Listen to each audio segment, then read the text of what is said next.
all glories to Srila Prabhupada. Thank you so much for joining the call, Mataji. Hare Krishna.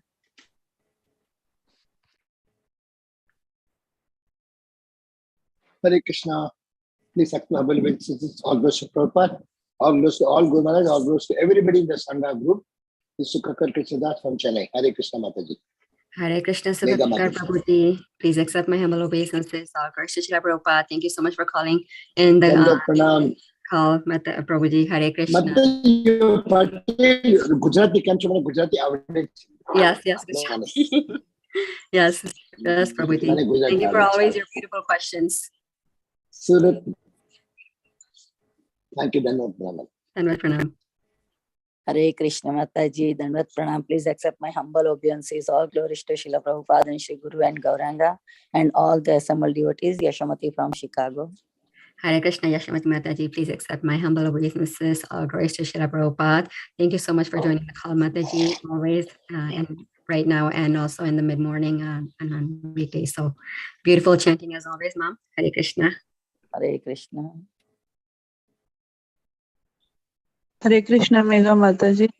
My Dandavat Pranam to you and to all assembled devotees. All glories to Srila Prabhupada. All glories to Guru and Gauranga. All glories to Dr. Keshwanand Prabhuji. This is Pooja Arora from Haridwar. Hare Krishna, Pooja Mataji. Please accept my humble obeisances. All glories to Srila Prabhupada. Thank you so much for joining the call, Mataji. And thank you for always your questions. Hare Krishna. Thank you, Mataji. Hare Krishna, Dandavat Pranam.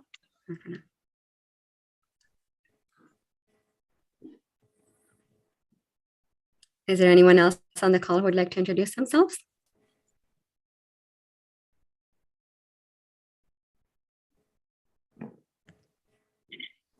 Okay, do you know if Prabhuji is on the call, Mataji? Mataji Prabhu will be joining in 2 more minutes. We can take more introduction if somebody wanted to introduce themselves. Oh, okay, sure. Hare Krishna Mataji, Dandavat Pranam. I offer my obeisances to all the assembled devotees. All glories to Srila Prabhupada. Hare Krishna. I think it is Ayan Prabhuji. Please accept my humble obeisances. Yes, glories to Srila Prabhupada. Thank you for joining the call, Prabhuji, always. Hare Krishna. Thank you, Mataji. Hare Krishna.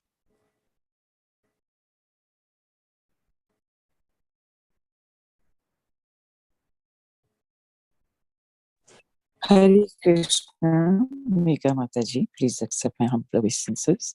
Srila Prabhupada ki jai, Guru Maharaj ki jai. This is Aditi Devi Dasi from Canada. Hare Krishna, Aditi Mataji. Please accept my humble obeisances. All glories to Srila Prabhupada. Thank you so much for joining the call, Mataji. Hare Krishna.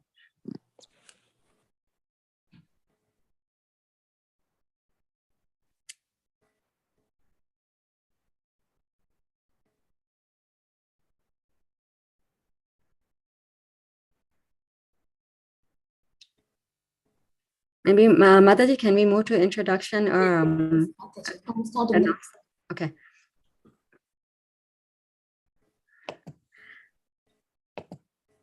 Welcome to Bhakti Sangha conference call. Today we're very fortunate to have His Grace Jayananda Gauranga Prabhuji to enlighten us on the topic of Srimad Bhagavatam, Canto 6, Chapter 1, Verse 64.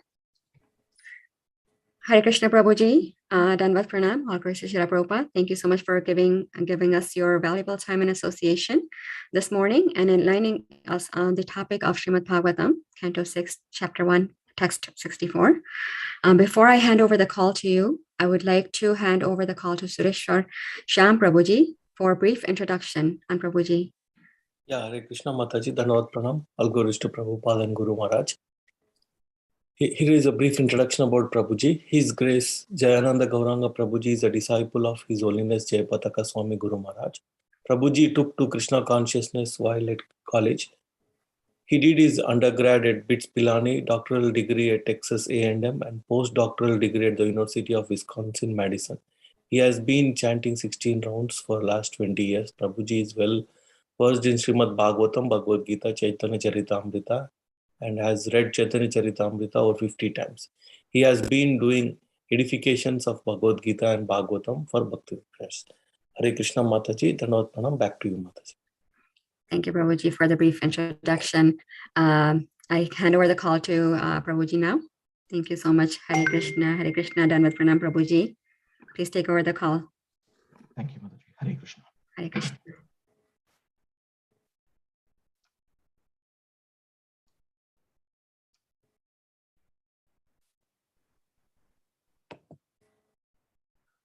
You're able to see the slide? Mataji? Yes, Prabhuji. Okay, thank you. Thank you for having me here. Thank you, Vinita Gandharvika Mataji, for inviting me here.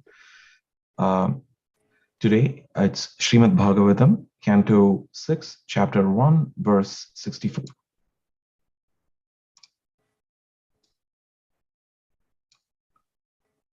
Narayanam namaskritya naram chaiva narottamam devim saraswatim vyasam tato jayam udirayet nashta prayeshu badreshu nityam bhagavata sevaya bhagavati uttama shloki bhaktir bhavati naishtiki om adhyana timirandasya dhyananjana shalagaya chakshurunmi litam yena tasmai shri gurave namaha Vanja kalpatarubhyascha kripa sindubhya cha patitanam pavanebhyo vaishnavebhyo namo namaha. Jai Shri Krishna Chaitanya Prabhu Nityananda Shri Advaita Gadadhar Shivasad Gaura Bhakta Vrinda Hare Krishna Krishna Krishna Hare Hare Hare Rama Rama Rama Hare Hare. Thank you. I offer my humble obeisances unto all the Vaishnavas assembled here. So this verse in the Srimad Bhagavatam, it has a short purport. Tam eva toshayamasa pitraye narthena yavata gramyer manorame kame prasideta yata tatha. Tam eva toshayamasa pitraye narthena yavata gramyer manorame kame prasideta yata tatha. The translation. Thus, Ajamila began spending whatever money he had inherited from his father to satisfy the prostitute with various material presentations so that she would remain pleased with him. He gave up all his Brahmanical activities to satisfy the prostitute. But there are many instances throughout the world in which even a purified person being attracted by a prostitute spends all the money he has inherited. Prostitute hunting is so abominable that the desire for sex with a prostitute can ruin one's character, destroy one's exalted position, and plunder all one's money. Therefore, illicit sex is strictly prohibited.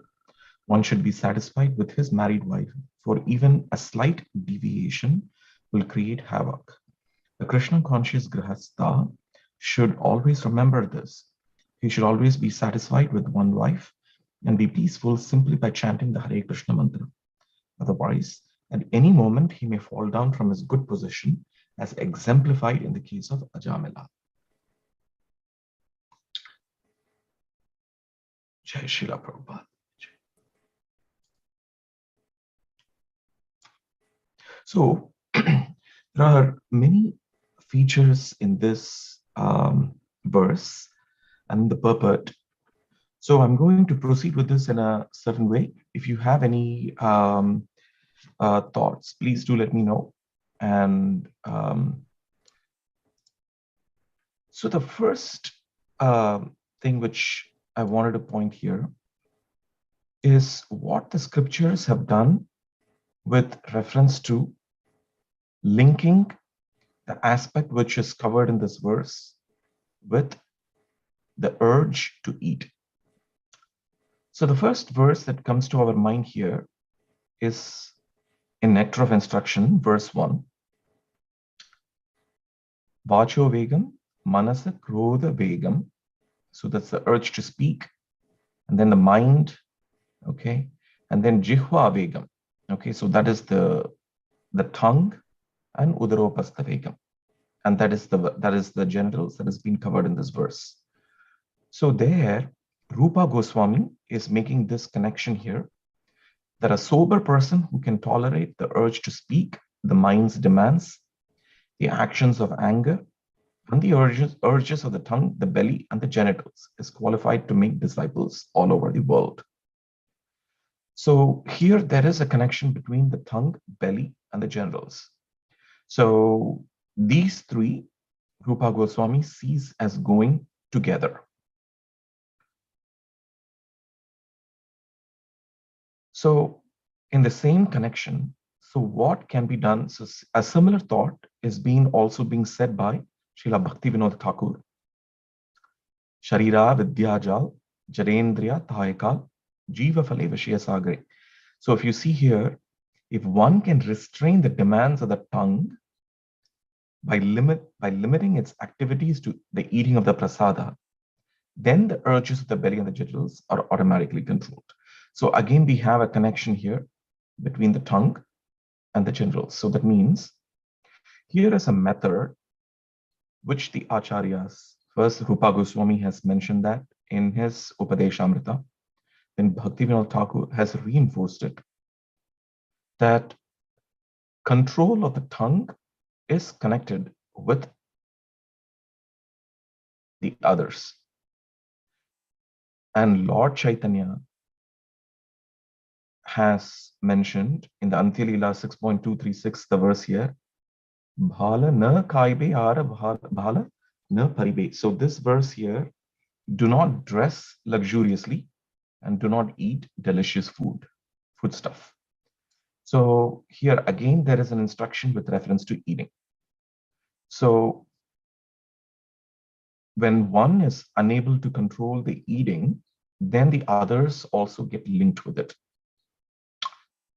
So this is the first observation which I wanted to share here, which we have cited from three different sources. One is Upadeshamrita, and one is from Bhaktivinoda Thakur, and one is in Chaitanya Charitamrita. So at this stage, there is in both in Chaitanya Charitamrita, there are separate verses for this, as well as in Prema Vivarta by Jagadananda Pandit. Jagadananda Pandit is a very close associate of Chaitanya Mahaprabhu, and his thoughts are actually compiled in a book called as Prema Vivarta, which is very, very sweet to read. And there is one verse described in this connection, which is that of Chota Haridas. So if we see there in Prema Vivarta in chapter 7, there is a line there which says Chota Haridasere Tatha Taki Yena Mani. So that means that whenever there is a deviation, at that time, Jagadananda Pandit is asking us to remember the episode of Chota Haridas. So my dear brother, you are in the renounced order of life and should not listen to talk about ordinary worldly things, nor should you talk about worldly things when you meet with others. So here there is a thing about mundane talk about politics, talk about worldly matters, talk about what goes on. So that one is the first thing that is mentioned here by Jagadananda Pandit. Do not think of women even in dreams. You have accepted the renounced order of life with a vow that forbids you to associate with women. If you wish to associate with Chaitanya Mahaprabhu, so that means like if one wants to be with Gaura Leela, then you must always remember the incident of Chota Haridas and how he was rejected by the Lord. Do not eat luxurious dishes or dress in fine garments. So there is again the same link. This is the fourth instruction that we have received from Prema Vivarta, which is again connecting eating with luxurious dishes. And the same way, even with dressing with fine garments, even that is connected. And Chaitanya Mahaprabhu, the verse that I mentioned before, was a direct instruction from Chaitanya Mahaprabhu. But always remain humble and serve their lordships, Sri Sri Radha Krishna, in your heart of hearts. So here, Jagadananda Pandit is giving an example with Chota Haridas and showing that if you want to be in the Gaura Leela, what kind of standard one has to maintain. So, and then he's giving an example of Chota Haridas, what in his situation, and the episode is pretty long in Chaitanya Charitamrita. But then if you contrast this with Haridas Thakur, a similar incident where when he was in his younger days, there was again the head of that place there called Ramachandra Khan. He sent this woman there to Haridas Thakur's house, who was sitting by in the entrance of his house every day. But Haridas Thakur mentioned, this is not Chota Haridas, this is our Haridas Thakur, who asked her to just sit there until he finished his rounds. And since his rounds kept going day and night, and by the time morning came, the lady got very, she was tired, and then she just left. So, and then she came back every day. And during this process, she heard the names of Krishna. And when she heard the names of Krishna, at that time, there was a transformation, and especially from the mouth of a pure devotee. And there was a transformation. And this is exactly in contrast with how a pure devotee behaves. So Haridas Thakur is an example of how a Vaishnava is not so easily threatened by the external energy when one is firmly fixed in the service of the Supreme Personality of Godhead. So with this, there comes a question.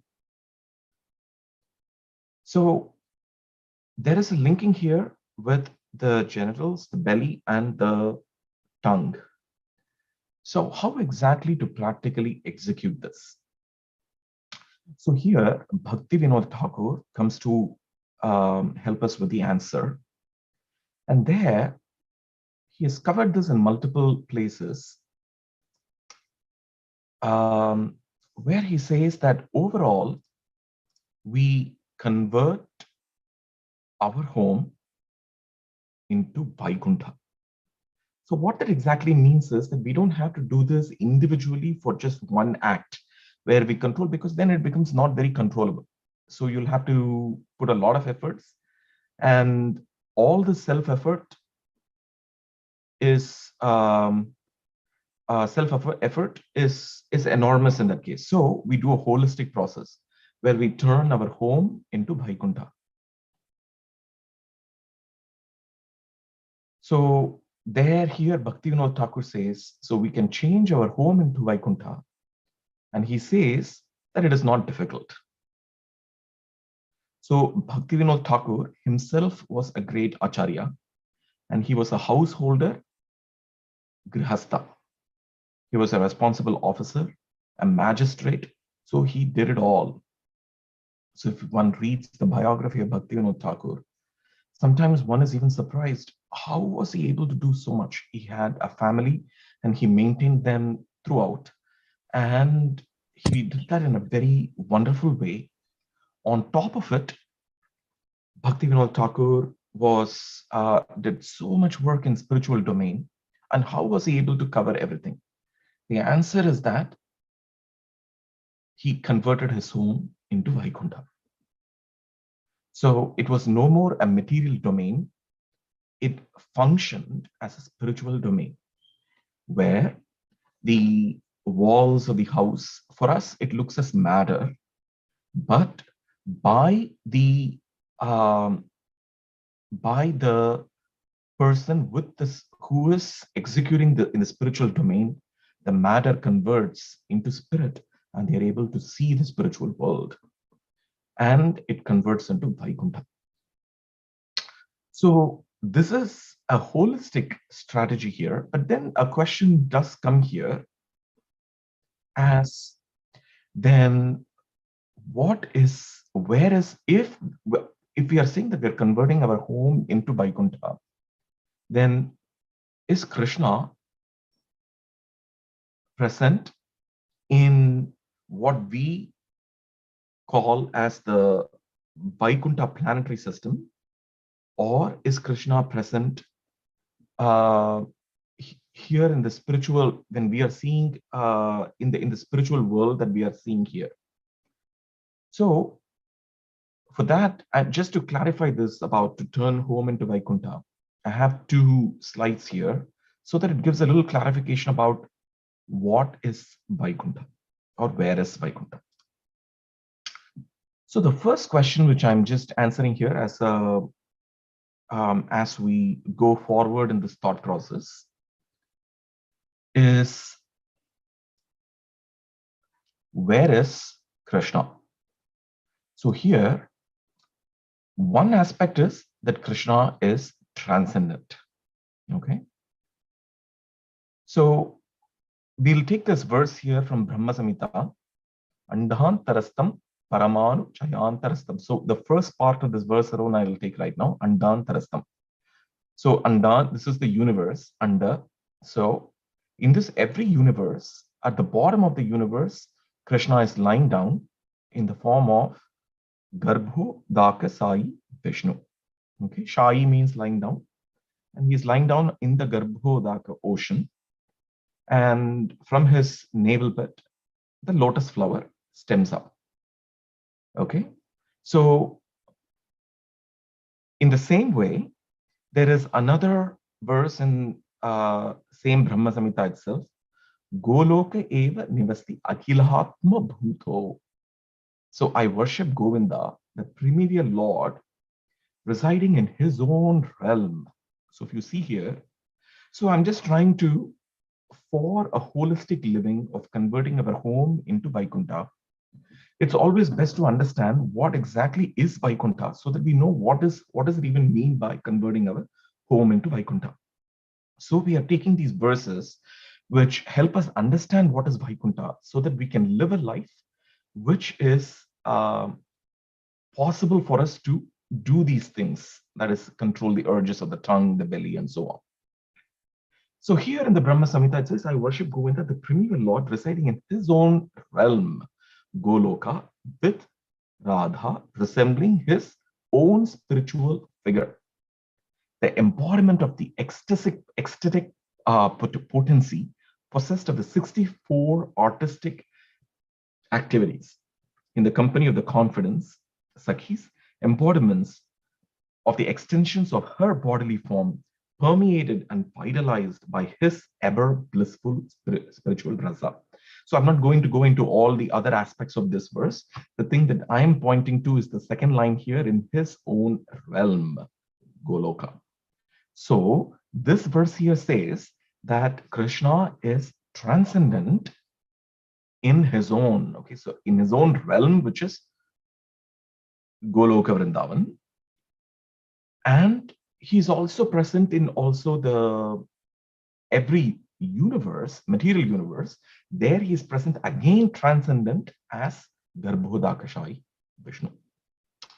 So Krishna is there. So if you see here in the Goloka, he's there in that thing as in the Bhagavan feature. Okay.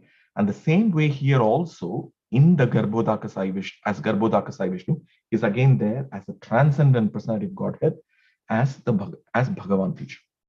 So the transcendent, by definition, talks about the last phase of spiritual realization.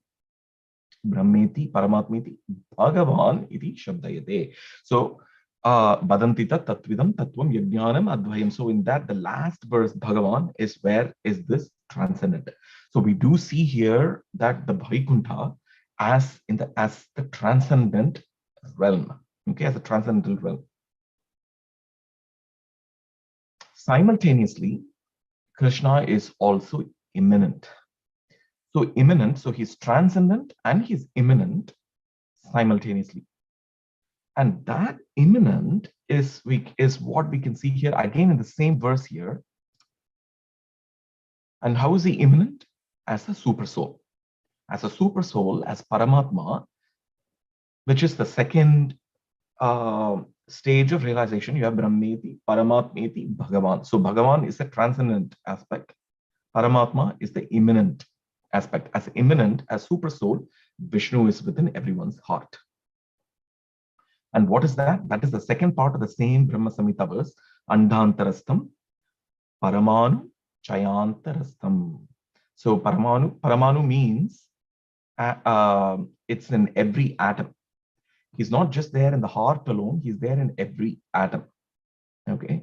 So he's there as a super soul in every atom, even in matter, in everywhere he's there. Paramanu Chayant Tarastam. Okay. So the same thing is confirmed in the Bhagavad Gita as well. Ishvara Sarva Bhutanam Hrideshe Arjuna Tishtati. So here again it says that the Lord is present in every living entity's heart. Okay, the Lord is present in every living entity's heart. So, and this super soul is usually referred to as the Vishnu who comes from the milk ocean. And that is why I have a picture here of the Vishnu in the milk ocean, where all the Devas, Lord Shiva, who's Mahadeva, and Brahma, and all the other residents, they are going to the milk ocean and by the shores of the milk ocean here. And this Vishnu called Kshirodaka Shai Vishnu, the Vishnu who lies in the Kshira, which is milk, Shai Vishnu. So this Vishnu is who is present as Paramatma, as super soul in every living entity's heart, and Paramanu. So he's there as in all the atoms, everywhere. So one can even wonder why is there, there is even, from authorities, I've heard this also, like when you see an atom and then you classify that as when electrons are moving and so on, why, where is that energy coming from? It's the super soul. Because Krishna is present as, in every atom, Krishna is present. So there is a respect that we give to everything, not just individual entities, the jiva, the different jivas, Krishna is present. So we have to be very careful when we interact with other living entities.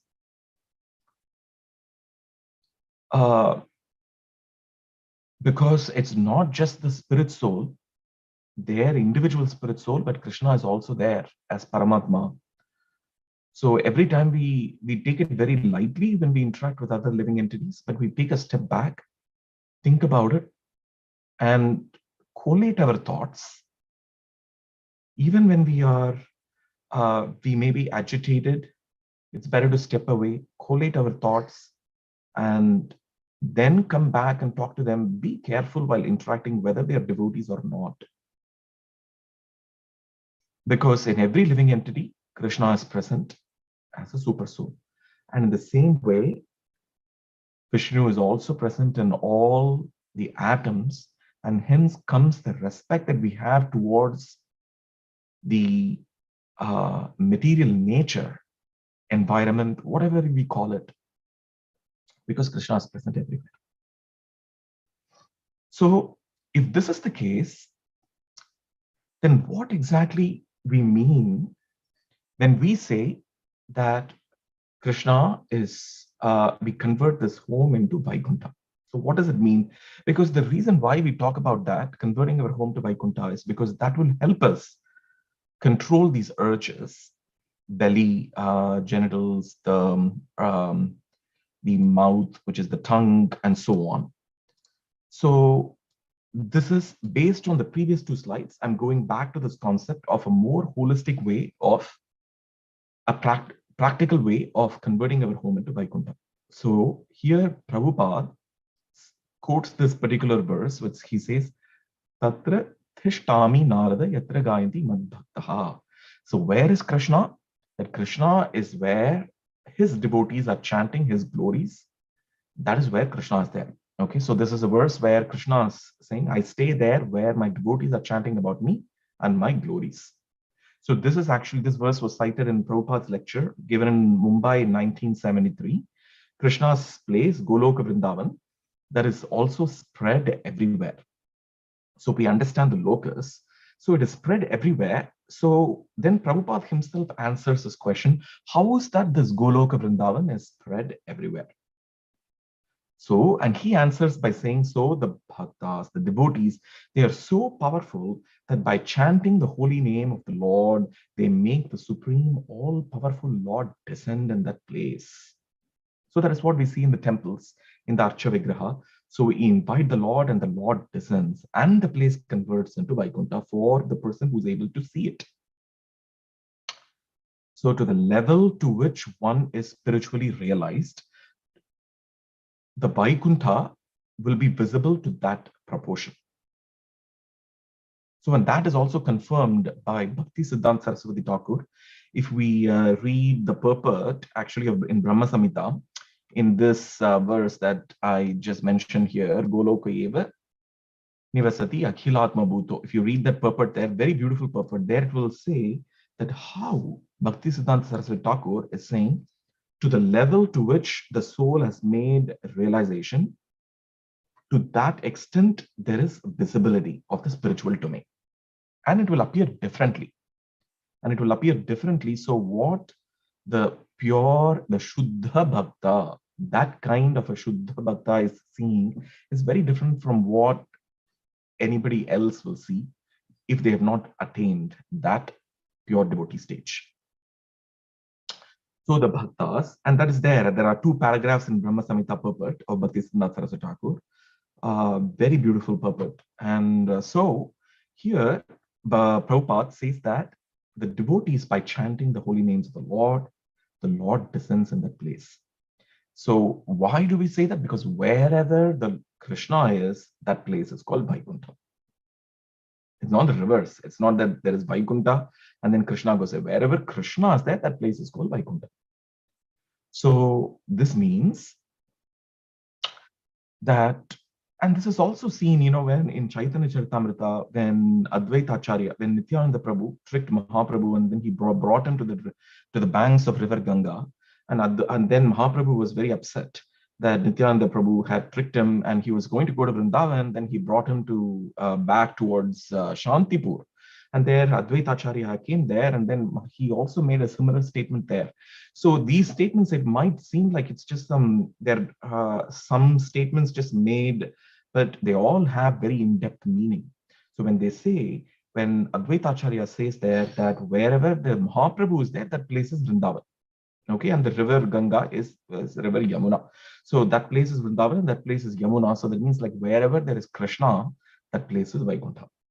So, and the same thing, if you can see here in all these slides, that it's not just one Acharya making these statements. The previous Acharyas are saying the same thing, and they are corroborating what every other Acharya in the lineage have said. So we again understand that this process is not manufactured. So we can change our home also into Vaikuntha. This is from Bhaktivinoda Thakur. It's not difficult, because as Krishna can be all-pervading, Vaikuntha is also all-pervading. But we have to simply realize it by the authorized process. So that means like when we are seeing our home, so we might be like, oh, okay, so this is like, it's not like we are not even seeing the Vaikuntha because our eyes are faulty. We are having material eyes. With material eyes, we're seeing material things. So when we put spiritual eyes, then we'll be able to see the spiritual world. So that means that there has to be an authorized process for this. It is not a figment of imagination that we start seeing the spiritual world and then we'll be doomed in this world and the other world. If we follow some imaginative process. So what is the authorized process? So the authorized process is again described here at Chaitanya Charitamrita, Madhya Leela, verse 19.169, Anukulyena Krishna Anushilanam Pratikulyasya Varjanam. So that means Anukulya, some whatever is favorable to Krishna, we go with that, and that is called the authorized process. So the authorized process of converting our home into Vaikuntha is Anukulya Krishna Anushilanam Pratikulya Varjanam. Pratikulyasya Varjanam. So that means whatever is unfavorable, we give it up. So, so it's like a track. The 2 rails, if you see, so one is to give up the sinful activities called anachar, and the other is to associate with the devotees of the Lord and the Lord himself. And both have to happen simultaneously. So we detach from material things and we attach to Krishna simultaneously. If either of this doesn't happen properly, the train will derail. So it's not possible to associate with Krishna without giving up material things, and it's not possible to give up material things without associating with Krishna. So both happen simultaneously. So this is the authorized process for us to, so the goal of this verse, if you see, is to how to control the urges of the genitals, which I said is in turn is connected with belly and the tongue, and how exactly to control the tongue. So we are always interested in eating very, very tasty food, a lot of us. And so how do we do this? So we follow an authorized process. Directly converting the tongue, we have all kinds of tasty dishes in front of us, and then we sing. It's not a very easy process. Therefore, to give up sinful activities. So Prabhupada here says there are 4 sinful activities. One of them is called Avaida Stri Sangha. So we avoid this kind of illicit sex life. And the others also, unnecessary animal killing, drinking, okay, which is called pana, and drinking intoxicant, and gambling. So all these 4 is mentioned in a verse, and then Prabhupada is citing that. And then it is also again cited in Chaitanya Charitamrita, Madhya Leela 22.87. Here, it is said clearly, Mahaprabhu himself is Asat Sanga Tyaga. So we give up association of non-devotees. A Vaishnava Achara Stri Sangi. So again, the verse is coming here, Stri Sangi. So that means Stri is women, Sangi. So association, Eka Sadhu Krishna Bhakta. So Krishna Bhakta has nothing to do with these items here. Associating with non-devotees, associating with people of opposite gender. Krishna Bhakta has nothing to do with all this. Okay, so these are all Vaishnava regulations, which are all further enunciated by Sanatana Goswami in Hari Bhakti Vilasa. When we read that a little more carefully, we'll understand the more of the regulative principles there. So this is track 1, is to give up these sinful activities. But the second part of the thing is to simultaneously associate with the Lord. Otherwise, we will fall down.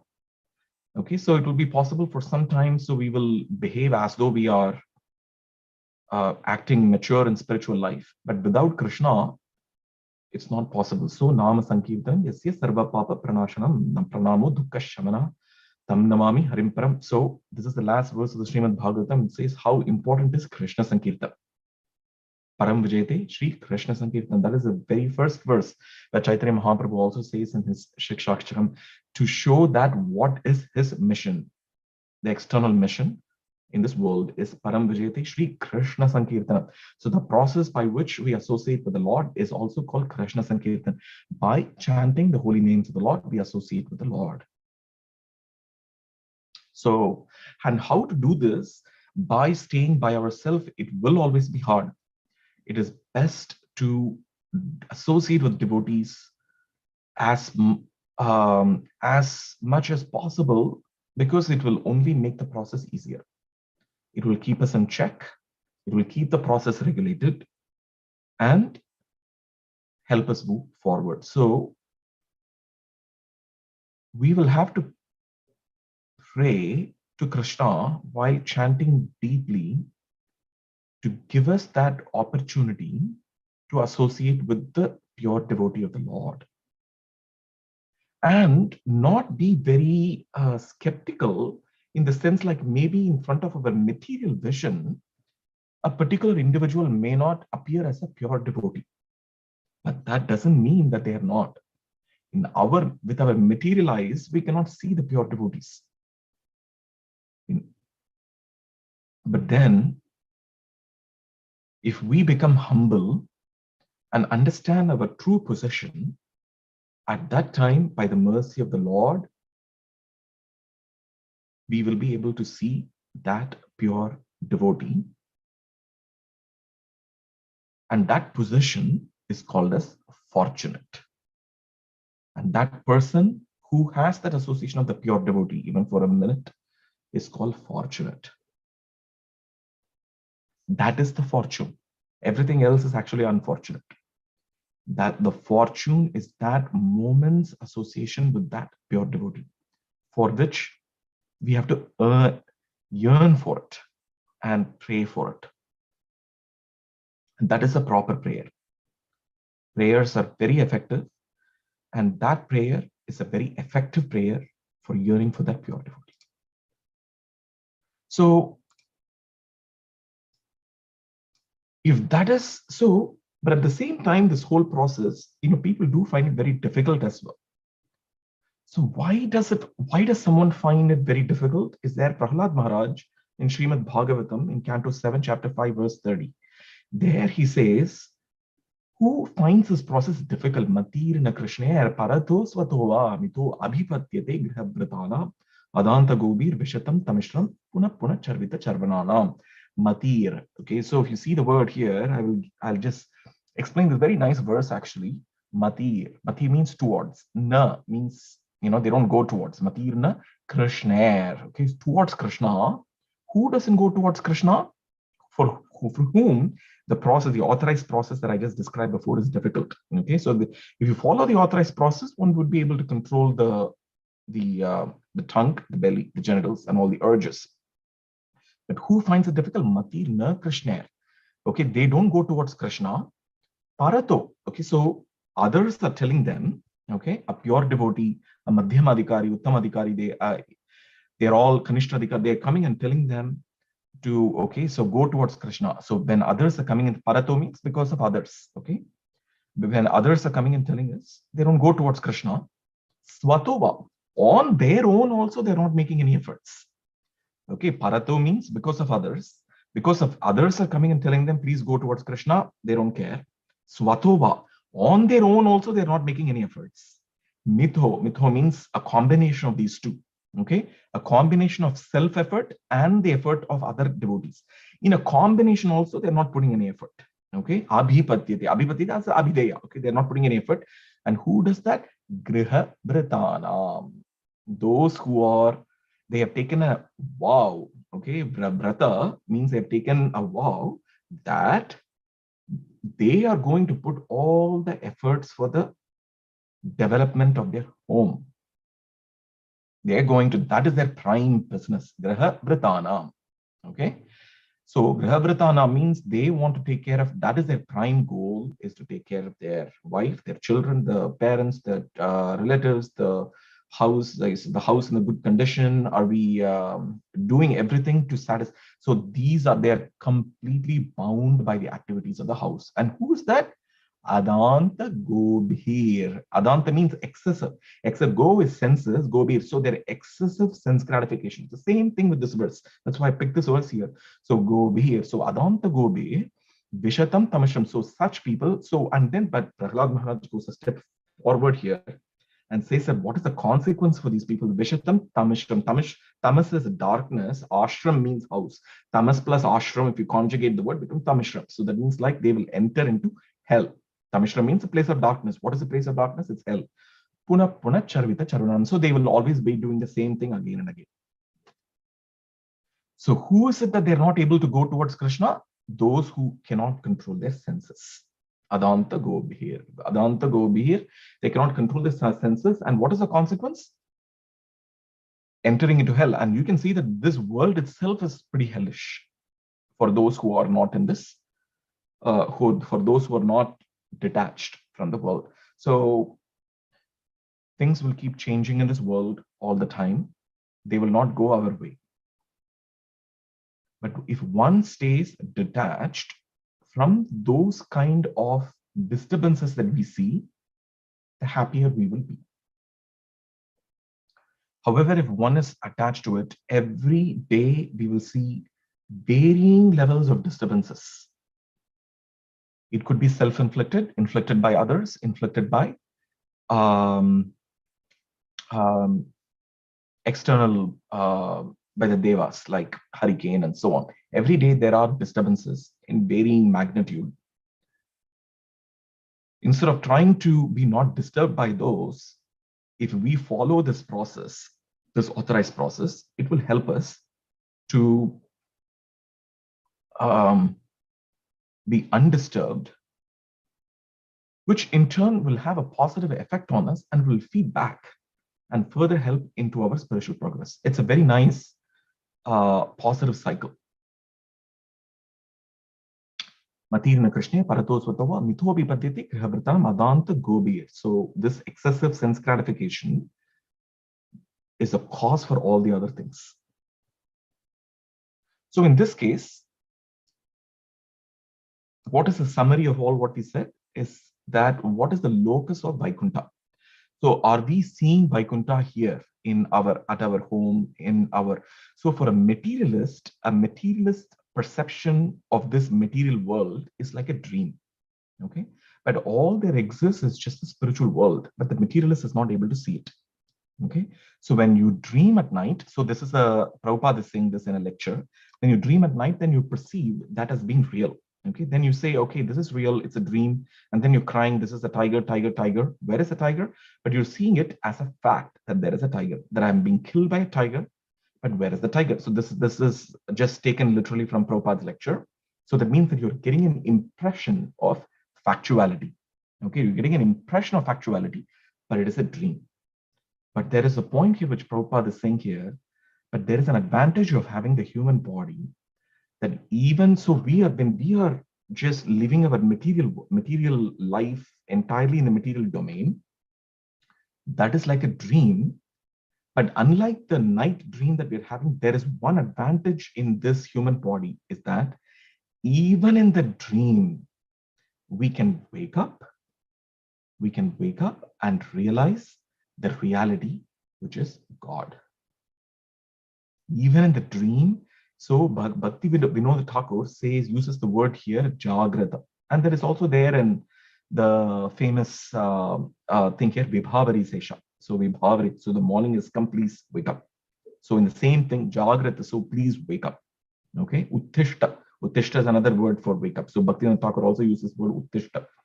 So wake up from this dream. So even though we are just doing all these different material realm activities, even there is an opportunity that when we can still realize Krishna in that dream.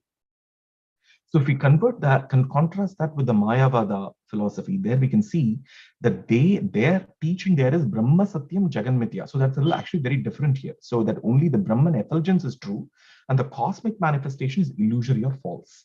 But we are not saying that here. What we are saying here is, when we say that all there exists is a spiritual world, okay, so we are saying that our material perception of this material world is an illusion. But there is the spiritual vision, which is beyond the material vision, where Krishna, with all his variegated features and all his paraphernalia and devotees, everybody together exists in the spiritual.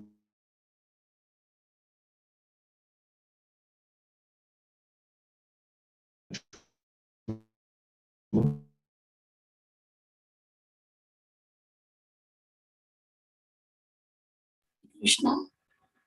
Hare Krishna. Is it stuck for everyone?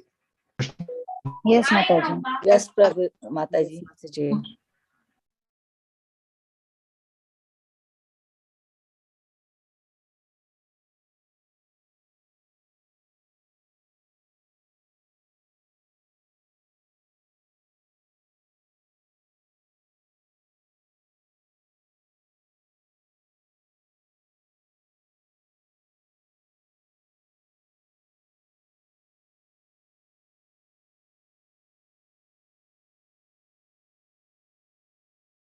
Yeah, we will wait. He will come back.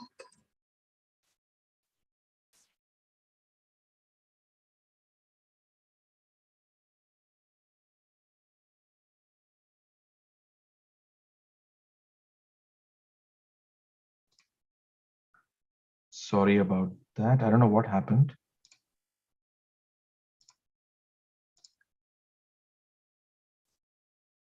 Okay. So that is a contrast here. If we read the Srimad Bhagavatam 1.1.1, the purport is so exhaustive, and it has a whole paragraph about mirage and the desert, and then have very nice examples. So I'll give a small example here. I was not planning on giving this example, but I will still do that. So, there is this famous analogy, which is also cited in many Upanishads, and that is that of a rope and a snake. Okay, I'll just briefly cite it, and then I'll move to my last slide. So there is this analogy is used by Mayavada philosophy, and it is also used by the Vaishnavas. But the way the analogy is used is different. For example, if you have a rope, okay, and then if you may perceive that as a snake, okay, but the snake is not existing, okay, and it is the rope. So this analogy is used by the by those who are following the Mayavada to show that all there exists, that the material world doesn't exist. Okay, that means that the snake doesn't exist, and all there exists is the spirit. Okay, all exists is spirit, but the snake, but the analogy is showing that the snake doesn't exist. Okay, it's so there is no snake, so Jagan Mithya. Okay, the snake doesn't exist. So this analogy is used by them. But the Vaishnavas, we should understand there that even though the snake doesn't exist, but still the rope exists. That means that the fact that there is that material illusion, that still exists. Okay, that the illusion itself is not non-existent. Okay, the illusion is still there.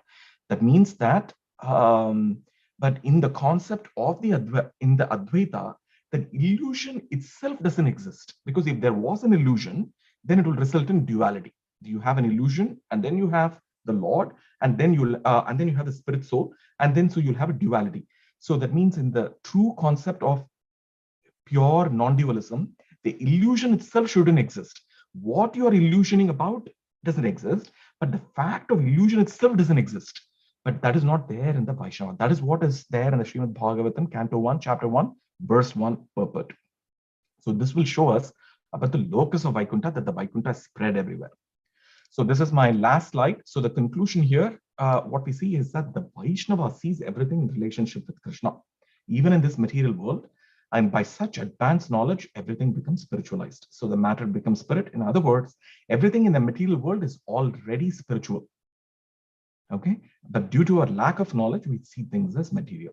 So, and when we are able to move towards this path, it would be easy for us to follow the instructions in this verse, which is to control the urges of the genitals linked with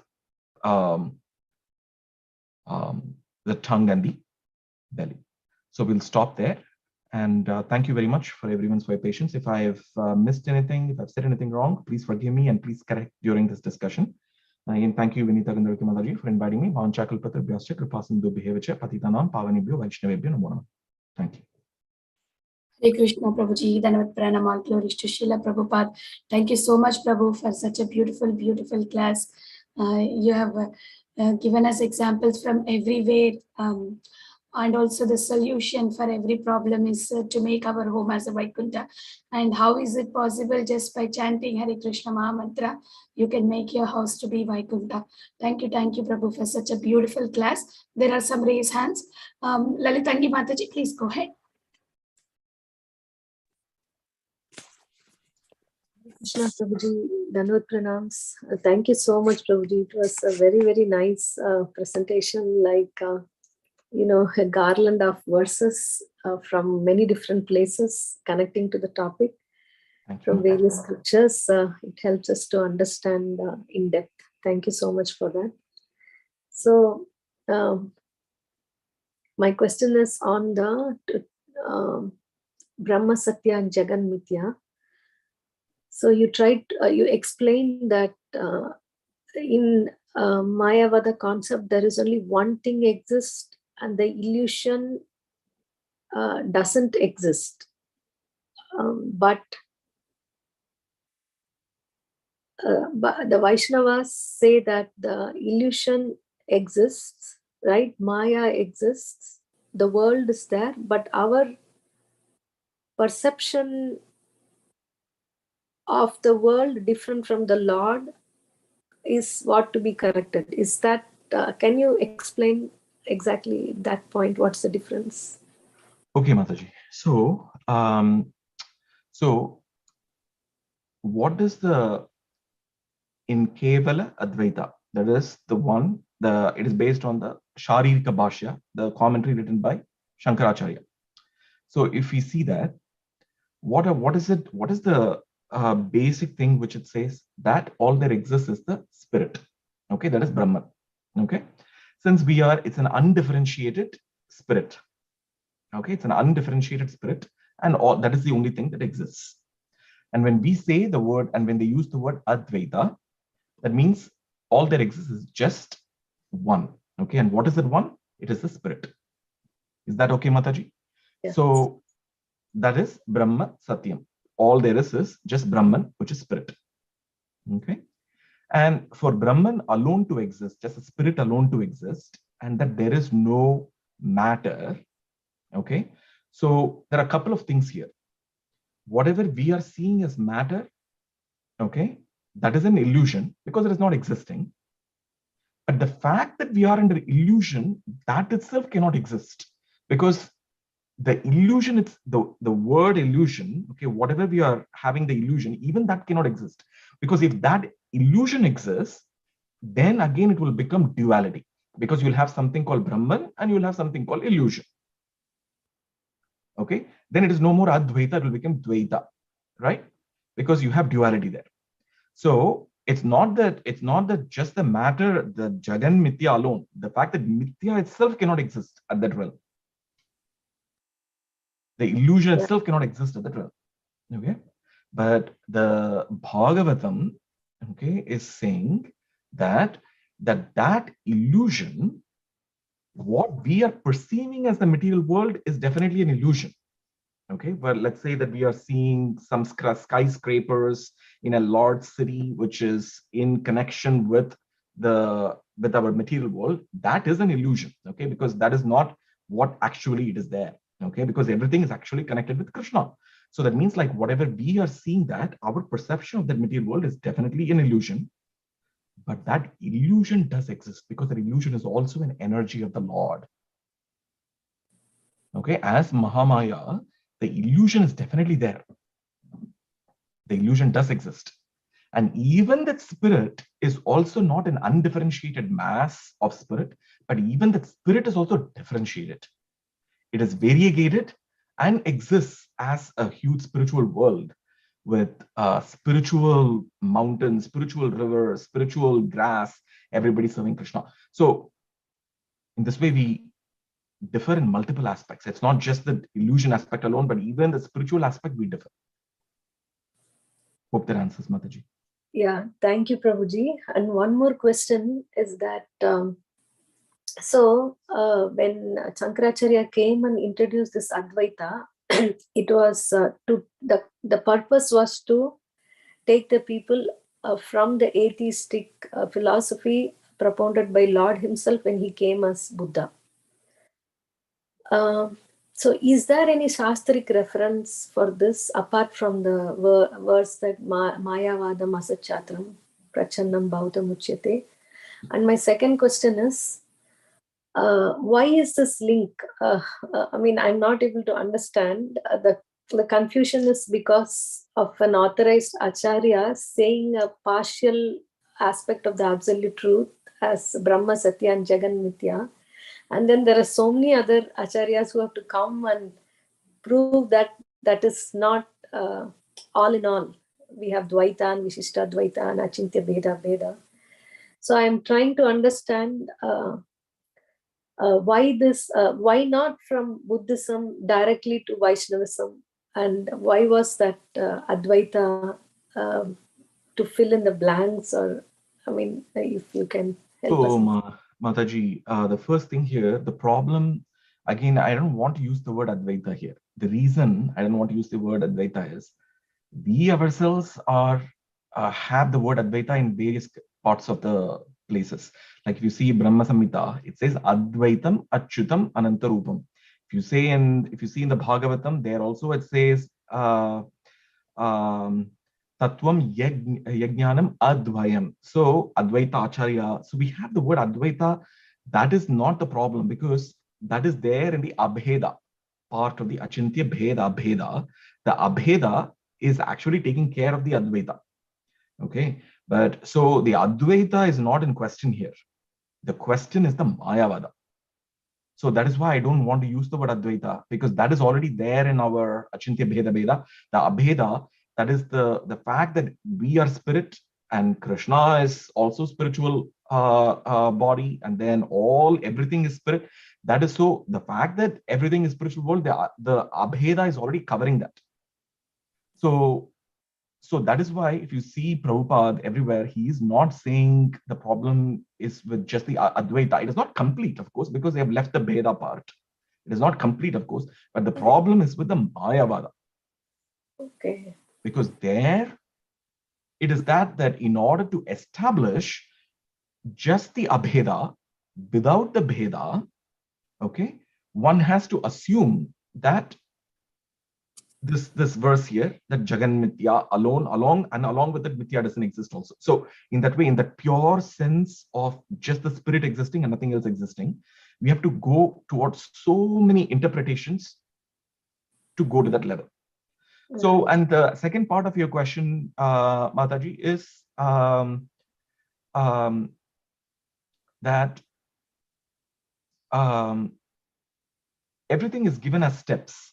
Okay, so people, based on what the people were ready to accept at different stages, the Lord beautifully plans that. So there is Ramanujacharya came, Nimbarkacharya was there, Vishnu Swami was there, and then in this way they do it in various stages, and then they explain the philosophy.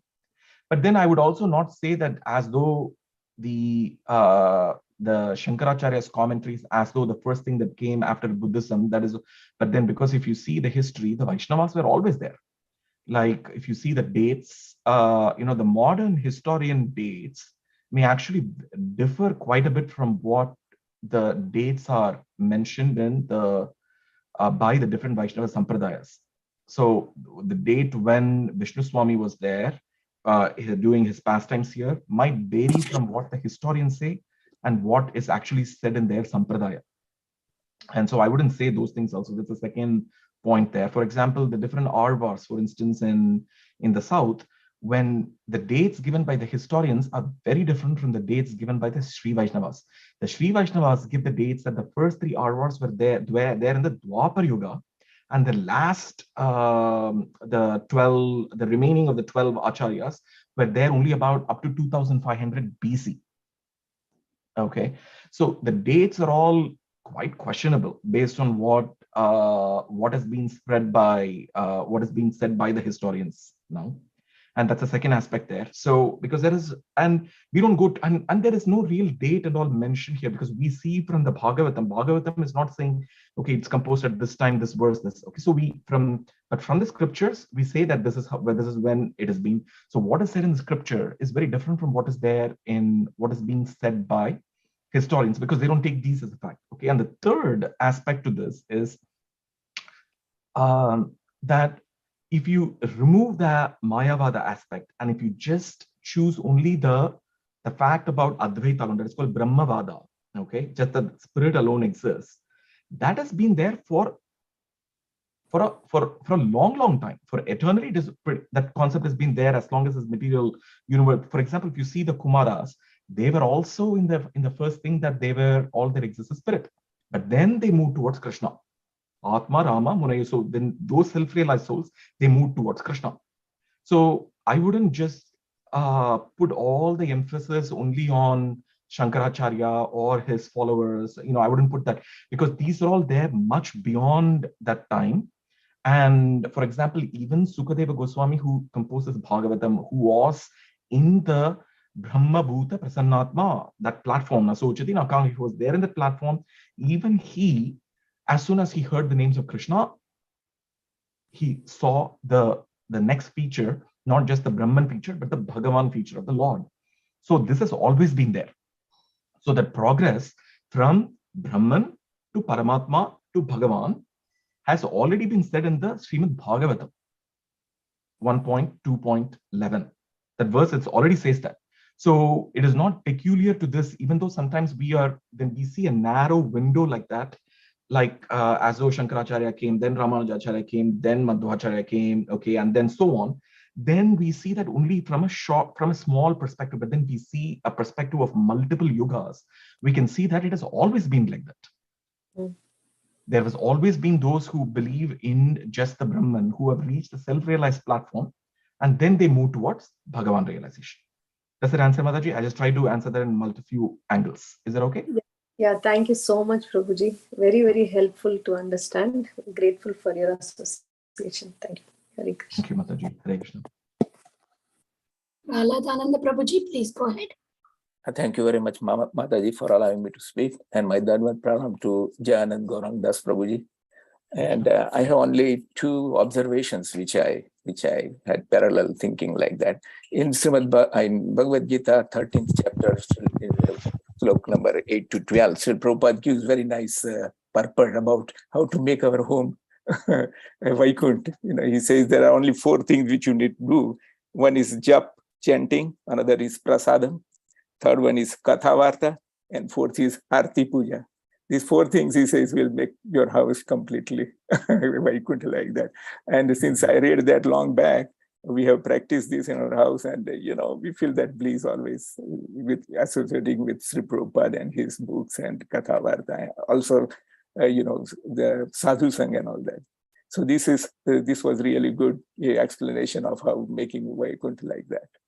Another observation about Sankaracharya Maharaj is that, I don't listen to anything what he says except one thing, which is they said, Bhaja Govindam, Bhaja Govindam, Bhaja Govindam, Samprapta Sandhitam, and Nahi Nahi Rakshati. So Sankaracharya Maharaj, whatever he had said, but in conclusion, he said this, that come to Lord Krishna. Forget about that Advaita and Dvaita, all that Mayavad. He was actually deputed for doing this Mayavad. That's what I understand, right? Just to. But anyway, we are Vaishnavas, and with Sri Prabhupada's Krupa and with Sadhu Sangha like that. This is our Radha Govind Swami, if I hear him so many times, he always says that be assured that we are on the right path. Right? In multiple lectures, he has emphasized again and again that we are proceeding in a very, very authorized and very, authentic process of following the Mahajana Gatasa like that. So thank you very much, Prabhuji, for your great association. And I have taken all these slides, which I want to check up again and see how much knowledge I can get from that. Thank you very much again, Mataji, for allowing me to speak. Very good. That's a very nice point, Prabhu, because the thing you said about converting our home to Vaikuntha, we do it very systematically. It may not become, we may not be able to see from a material eyes in the beginning, but as time proceeds, our life will become more sublime. And the other thing also, as Prabhuji just said, are very, very nice things. And some of these things also I put here, it's not that much we need to know to this level, but sometimes the knowledge will also make us more fixed in our devotion and won't be shaky, especially in the initial stages. So that's why I have all these philosophy here. But at the end, what does matter is whether we are fixed in our Krishna consciousness, because Krishna will fulfill all the gaps, even if they are. So, thank you, Prabhuji. Very well. Thank you, Prahladananda Prabhu. Always your realizations are very nice. Thank you. Thank you very much, Mataji. Sukaka Krishna Prabhuji, please go ahead. Jayananda Prabhu, Hare Krishna, Dhanvat Pranam Prabhu. See, Prabhu, I am also a Japtak Maharaj disciple only. And I know this, actually, when I was a year before coming to ISKCON, at the time this Devanand movie came and they all told, don't go, they're all drug addicts, they make you drug addicts. So I was never going near ISKCON, and I am born in 1958 till 79, I was in Calcutta. But unfortunately, whenever ISKCON people come, I just run away. Oh, we are all IERs, don't teach us Bhagavad Gita like that, I should say. But Prabhupada caught me in Africa when I got into ISKCON. So what I find is this, there's no Iyer-Iyengar difference at all, in the sense, Shiva is a Vaishnavana Meta Shambho. He is the greatest Vaishnava. So he's not a different party. The Iyengar calling these people Iyengar is all just like that. Otherwise, Shiva is the greatest Vaishnava. And what you told is correct, that that why Krishna brought Mayavada in between, stage by stage. People cannot suddenly go from Voidism, from Buddhism directly to Vaishnavism. So to bridge the gap, Shiva had come, and as per Krishna's order, he preached that, and like Prahlad Prabhu told, in the end he told about Bhaja Govindam. He showed that he is also telling Krishna is the Supreme Lord. Then, as you said, Ramanujacharya, like that, it went up to the top. So it was all Krishna's direction to move in such a way that they'll be able to accept and understand. Like a class 1 student cannot understand calculus. They have to go class 1, then 10, then 12, then graduation, and then they can go. So what you said was very correct, because I was also having so much confusion. But now it is very clear Krishna's game plan, that because people are all meat eaters, and then they brought you to Buddha to stop meat eating. Then the whole puja was stopped. Then Shankaracharya came and brought the puja worship. Then it was showed that Dvaita, and then, as you said, Dvaita, Advaita, both are in ours also. So then Chaitanya Mahaprabhu told that both are in the sense. Yes, Prabhu. Thank you. Thank you, Prabhu, for sharing that. I just wanted to make just one clarification in there, that generally there is a misconception that the Smartha Brahmana, that which includes what you just mentioned, Prabhu, is that they are like, they're not Shaivites. They are, there is a distinct difference between the, like when you said about Iyer, they're all part of Smartha. I want to following Shankaracharya, that is not Shaivism or anything to do with Lord Shiva. The reason is because even Lord Shiva doesn't exist in the philosophy of Kevala Advaita. What to speak of Krishna, even Lord Shiva doesn't. But a Shaivite philosophy is very different. A Shaivite philosophy, for them, Lord Shiva is the supreme person and they merge into him. Okay, so there is that classic duality doesn't exist in most of the Shaivite sects. There are 32 different branches of Shaivite sects, which can include things like Kapalika,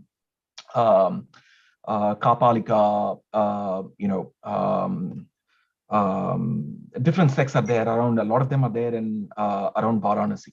But the Smartha sect is not a Shaivite sect. It is a sect which is, in a sense, not associated with any Deva or the Lord, because they don't exist in the first place.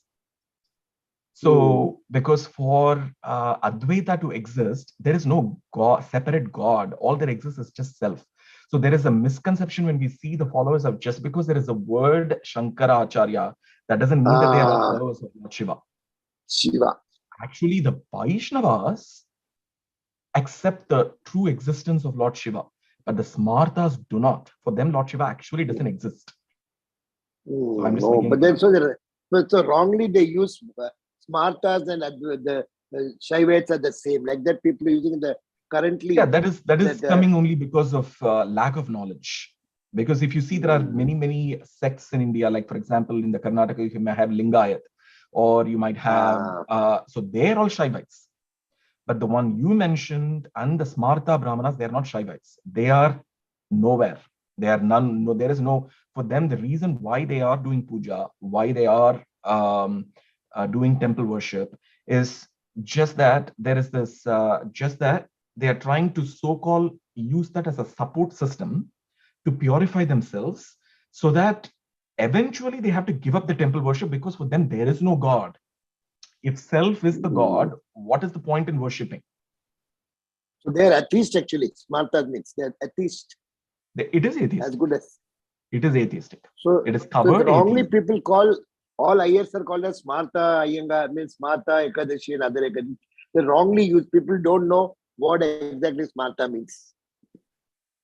Yeah, it's possible, but it is, but there is no God in any of that. But and it is there in all the sects. It's not just specified in one part of the place. Everywhere you will find them that they so they are able to actually.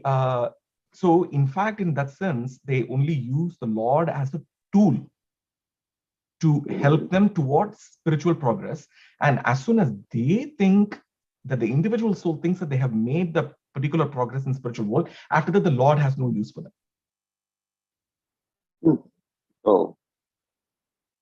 Because there is no God. There is no separate God in Advaita. So we have to distinguish.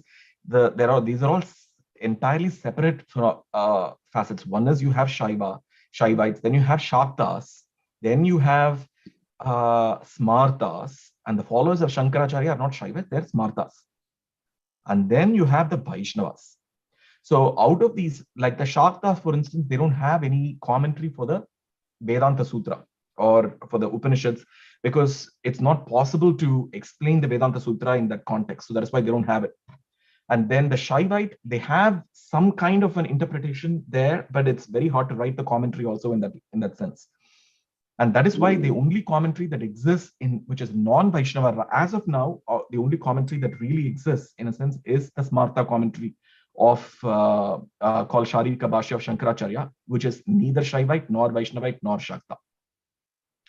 But predominantly all the other 5 commentaries that are easily accessible right now, they're all Vaishnava commentaries, whether it is the Sri Bhashya, or whether it's Vedanta Parijata Saurabha, or the Anu Bhashya, or the Madhva Bhashya, or our Govinda Bhashya. They are all Vaishnava, because that is the natural explanation for the Vedanta Sutra. So I'll stop there. Also, this Iyengar should say, if you go to Shiva temple to take bath, that also is totally insulting, no? Because Shiva is a great Vaishnava. So they are telling, if you go and say, no, don't come, take bath and come. So this is all not understanding the real relation between Shiva and Krishna, no? Because in the Brahma Samhita, it's clearly told that it is milk and the. So Prabhu, so I don't want to go into any particular denomination kind of a thing, just to keep it all open and so on. I will just say one thing here, like Chaitanya Mahaprabhu went to more Lord Shiva temples than he went to the Lord Vishnu. He went to South India. Absolutely. But at the same time, the reason why people could have mentioned that in the Vaishnavacharyas could have mentioned that is also because that most of us are as Kanishta Adhikar, we are in the beginning stages. And we have to be very careful when in trying to protect ourselves in the progress, in our progress. And staying in a Vaishnava fold and associating with the Vaishnava devotees will keep us more fixed rather than us going astray. And therefore, some of these explanations are used to also, even though for an outsider, it can look like there is aparadha there, but they are actually trying people to keep them fixed in this process of moving forward so that they don't go several steps backward. So it is more for... Like Srila Prabhupada says, Srila Prabhupada says, no, that not to go for any other than Vaishnava lecture, don't go, you'll get confused. That is the right thing. Yes. But to go to Shiva temple and take bath, I feel very touched that you should not think like that. You have to go inside. You might, as you said, they would have meant something else, but they would have told something else. There is a small concern there also, Prabhuji, is that in those temples, Lord Shiva is worshipped as the Supreme Lord, and there is a problem there. So that is probably a reason why the Vaishnavas are mentioned there, because even when we worship Lord Shiva, we first offer to Krishna and then offer that prasadam to Lord Shiva. So, and bypassing that is the problem. So when we see the words of Vaishnava Acharyas, we always have to take a step back and carefully think through, because there are always reasons why they mention it. As much as I've said that Lord Shiva is a great devotee of Krishna and he's a worshipable and that we are, but it's not that the concern is not with that of Lord Shiva, but it's the followers who have made it in such a way that it has become difficult for us to associate in the temples there. Chaitanya Mahaprabhu could go, because for him, he's going there and spreading Krishna Bhakti in Lord Shiva temples. But for a Kanishta Adhikari, they can get lost. So even the Vaishnavas who are mentioned in various ways, there is always a meaning and there is an intense love for the people to become Vaishnavas, for them to say those things. So that is, so in general, a great Vaishnava always has a purpose and they have a way to preach. They constantly reinvent themselves in the method to preach. And the method of preaching can change based on time and circumstances. That method of preaching might have been different 1,000 years ago. Right now, we might have a method, but the sum and substance is still the same. So Prabhupada has made it more easier and understandable. So in one of the Shivas, for us, yes, for us. For of all the Shivas in Bhagavatam, I found one place Krishna has told in one of the yugas, one place where Shiva will be the Supreme Lord. that was a particular out of all the 9 things, one place it's written. So people would have got confused. They would have read that and they thought Shiva is the Supreme Lord. Like that. But No, we that is know still okay, the overall. Prabhu. Like Yeah. if we read that is still okay. Like for instance, like when we see that the word is used in the word Bhagavan also is like used in multiple places. Even as we said in Bhagavatam also, there is Rudra Gita, and then following that there are some verses where Krishna also praises him and so on. But that is also there. But in their own right, it is there. In their own right, it is there. But when we go deeper, then we can see that the Bhakti Rasamrita Sindhu distinguishes that of the 64 qualities that are there, what is there in full in Brahma, what is there in full in Shiva, what is there in full in Narayana and in Krishna. Yeah. So, so to that 50 or 55 qualities, they are 60. exhibiting that in full. So to that extent, they are the Lord as well. So I'll stop there, Prabhu. Otherwise, they'll just keep going. Sure, so. Thank you, thank you, thank you. Hare Krishna. Thank you. Hare Krishna, Prabhu. I joined late today, but I think this is the most beautiful thing I've ever heard in the past several months. Your conversation, your clarity in philosophy, the way you present everything, the research that you do, and the way you answer questions. Mind-blowing. Thank you so much for your very, very valuable association. We are very honored to have you on this call, Prabhu. Just wanted to thank you. I don't have any questions, but thank you. Thank you. Hare Krishna. Is there anybody having any more questions for Prabhuji? Mataji, may I speak one more thing which came to my mind. Also, it is said that Chari Varnasrami Yadi Krishna Nahi Bhaje, then all of them will go to hell.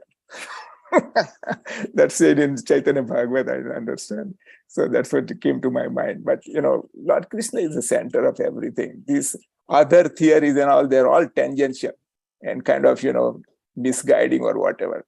That's why I quoted Srila Radha Govind Swami, I follow him from the start and his lectures on the ISKCON Desire Tree.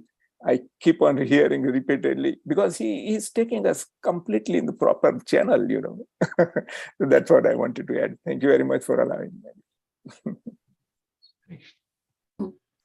Thank you, Pralananda Prabhu, once again. And thank you, Jayananda Gauranga Prabhu. If there are no more questions here, we would like to close the call here. Yes, Lalita Mataji, you want to speak? No, I just wanted to offer my obeisances. Okay. Let's all offer obeisances to Prabhuji and all the Vaishnavas. Vancha kalpatarubhya. Patitanam Pavanebhyo Vaishnavebhyo Namo Namaha.